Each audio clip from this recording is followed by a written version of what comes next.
De schapen die zijn weer lekker bezig. Ja, die zijn heel goed bezig. Ja, Dat die is doen precies wat ze moeten doen, dubbel namelijk goed werk. grazen. Ja.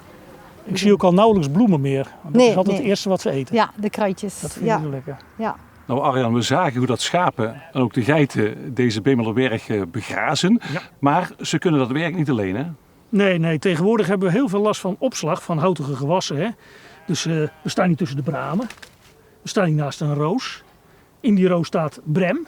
Ja. En daarachter staat een meidoorn. Geiten zijn de echte knabbelaars. Ja. Die eten nog meer aan de houtige gewassen. En zelfs die zijn niet in staat om deze toch wat overdaad aan braam en andere bomen en struiken aan te pakken. Ja. Dus we hebben, blijkt uit de praktijk, de hulp nodig.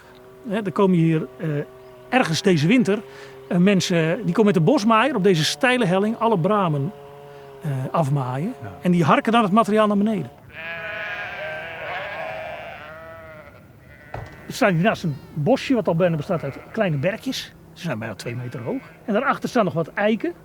En als je dat laat doorgaan, dan zijn de planten die daartussen groeien, die komen helemaal in de schaduw te staan. En die houden juist van de zon. Ja. Dus dat gaat niet samen. En wij willen hier kalkgrasland in stand houden en geen kalkrijk bos. Kalkrijke bossen op dit soort hellingen, die hebben we wel wat meer. En dan houden we dit soort zeldzame graslanden, die vroeger heel talrijk waren, eigenlijk gewoon in stand. Ja. Vinden we toch iets wat hoort bij het Zuid-Limburgse landschap. En dat willen we ook behouden.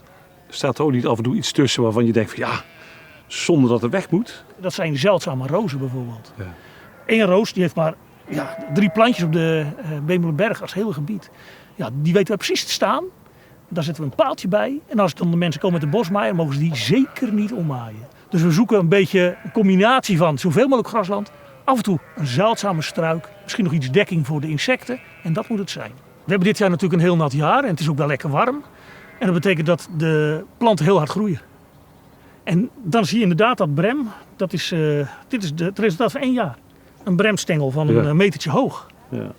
En het gras ook, dat staat hier nu 30 centimeter hoog. Dat gewone struisgras en bedekt dan heel veel grond. Ja. We hebben ook droge jaren gehad. En als je hier in een droog jaar komt, dan is dat gras helemaal verdroogd. En dan is het misschien 2 centimeter hoog. Okay. Dus het is een wereld van verschil. En daar moeten wij als beheerder ook rekening mee houden.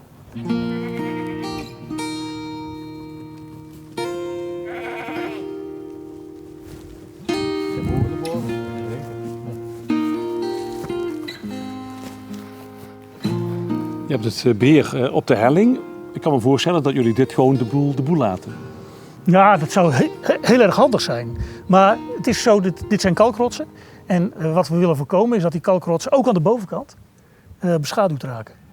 Want? En alles wordt bos als je het niet beheert. Okay. Dus dat betekent als wij grasland willen hebben, waar de zeldzame planten op staan, dat we dat moeten weghalen. En je snapt natuurlijk wel, hè, dat is gevaarlijk. Dus dat kan alleen maar door het personeel wat gezekerd zit via een touw en wat dan de boompjes kan wegknippen. Dus echt specialistenwerk. Ja, dat is ook te gevaarlijk voor de schapen en de geiten, denk ik. Nou, we hebben hier nog nooit een schaap of geit beneden gevonden. Maar ik denk dat die beesten ook wel uitkijken dat ze niet te dicht bij het randje komen. Ja.